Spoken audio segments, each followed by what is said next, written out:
এখন বাইরে যাওয়া হয় না বললেই চলে, কারণ দুজনেই সময় বের করতেছি না। আমারও কাজের চাপ প্রচুর থাকে, আর ওরও ডিউটি ইদানিং এত পরিমাণে বেশি পড়ে যাচ্ছে যে বাইরে যাব সে অপশনটা আর খুঁজে পাচ্ছি না।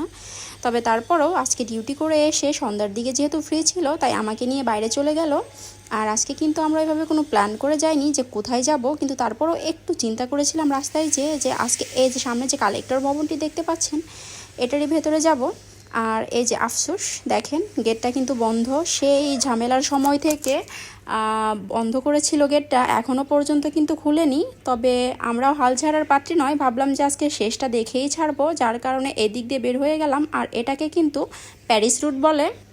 আর আজকে রাস্তার মধ্যে কিন্তু এইদিকে লাইট অফ করা ছিল, যার জন্য রাস্তাটা অত বেশি সুন্দর দেখাচ্ছে না। তবে দিনের বেলায় আসলে এই রাস্তাটা কিন্তু অনেক বেশি সুন্দর। বিকেল টাইম থেকে শুরু করে সন্ধ্যা পর্যন্ত অনেকে আসে এই রাস্তার পাশে বসে আড্ডা দিতে। আর